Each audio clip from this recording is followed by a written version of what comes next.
A very good day to you, my friends. Today we will be talking about the Charter Act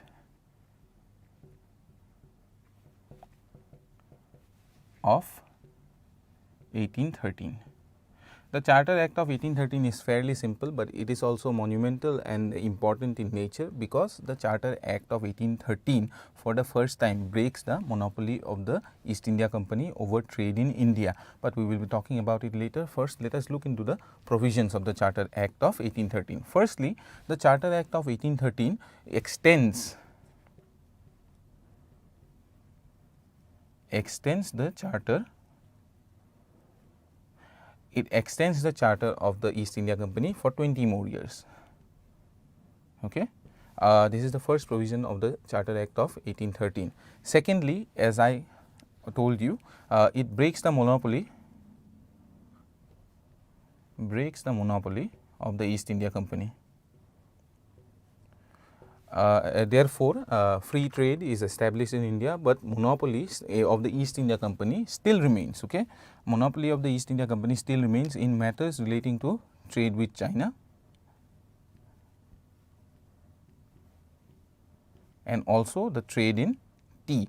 So, the trade in tea and the trade in China are still monopolized by the East India Company, and they are also necessary because if we look deeply into the history of trade of East India Company's trade, the trade with China is very important because of the revenue is gathered from Chinese trade. Okay, but we will look into trade with the trading practices of Britain in a different episode. For now, this much is sufficient to know that it breaks the monopoly of the East India Company. Okay, and even after extending the charter of the East India Company for 20 more years, but at the same time it allows the East India Company to retain trade with China, monopoly over the trade with China, and also monopoly over the trade in tea. And the third most important aspect of the Charter Act of 1813 is that entry of missionaries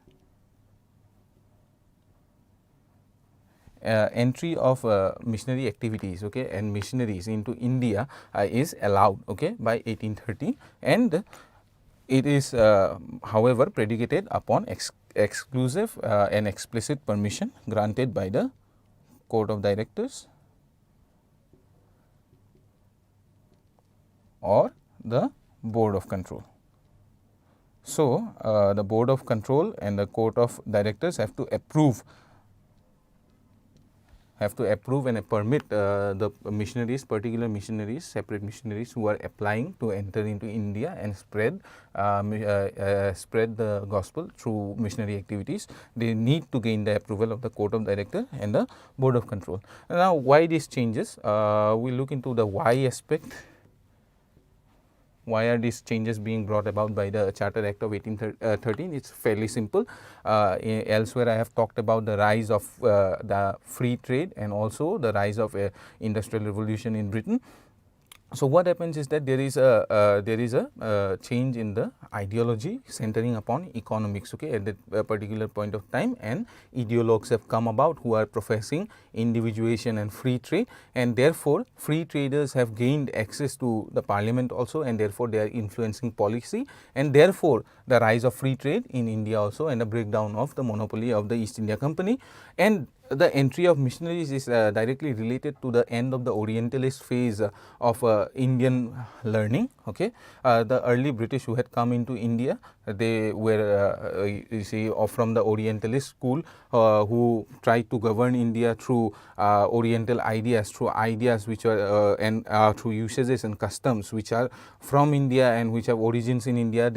They try to interpret the various aspects of governance. They try to interpret the various aspects of life and society in India through an understanding of Indian culture, and that is done through their understanding of the Indian texts. Okay, but that phase is slowly drawing to a close, and the Anglicist phase will soon start. Okay, it has not yet started, but it will soon start with the rise of missionary activities and also the rise of Anglicans such as Thomas Babington Macaulay in the policy making circles. All right, and therefore this shift towards the entry of missionaries into India, the end of the Orientalist phase and the end of respect for Oriental institutions and Oriental customs and usages.